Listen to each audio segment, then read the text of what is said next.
There seems to be a societal preoccupation and media frenzy to end single-sex schooling in Australia, with New South Wales being one of the last states with single-sex schools in both the public and the independent educational space. This manic obsession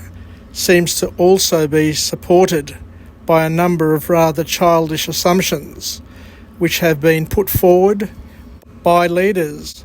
who should know better, like Anthony Albanese, who suggests that schools should be co-ed because the world is co-ed. Just in case we have forgotten, the purpose of school is primarily to educate children and teach them how to read and write and comprehend and become the best student that they can be and hopefully reach their potential. Schools have never pretended to be a form of immersion therapy into adulthood, and they certainly don't mimic the workplaces. Schools are a safe place where developing brains can learn about things both conceptually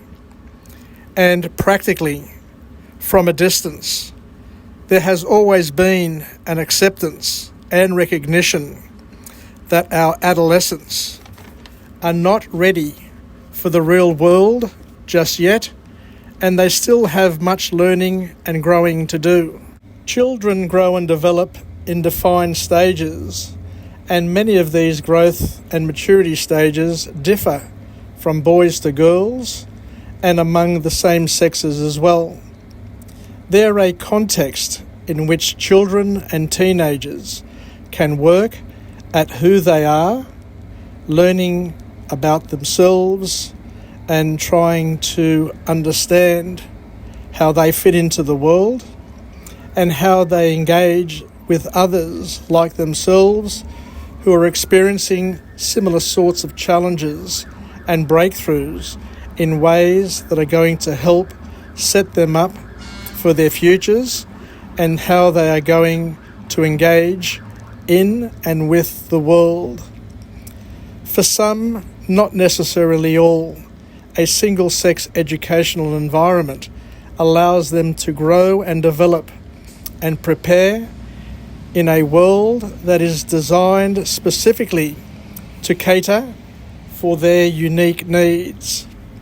It is stupid to suggest that going to a single-sex school will stifle your ability to function and work with the opposite sex, because most children have mothers, have sisters, have aunts, cousins, female teachers, and other girls in their lives. There is an argument that children these days grow up with too many females in their lives because of the high incidence of family breakdown, which means that children spend more time with their mothers, their grandmothers, and when they go to preschool, junior school and high school, there are far more female teachers these days than male teachers. I don't know about you, but when I was growing up as a boy, I wanted to hang out with boys. My friend, who is a retired headmaster of many schools, both co-ed and single-sex, reaffirmed what I am saying, that boys usually want to socialise with boys and girls with girls during their formative years because it is more comfortable to benchmark and baseline yourself against those who are similar to you. Just watch the social interactions between children from co-ed schools in their after-school life as they travel in packs of their own kind, because it is natural. There seems to be a naive opinion that if you put girls and boys together in a mixed educational environment, you are going to generate some perfect society where men and women live and work in perfect harmony. We know that this is very simplistic and couldn't be further from the truth, as educational advocates such as Lauren Bridge reminds us that there are studies and anecdotal evidence that shows that mixed gender school environments foster and develop conscious and unconscious biases in teachers and students, such as gender stereotyping, that has a dramatic and life-lasting negative impact on not all students, but many students. There will always be competition between the sexes,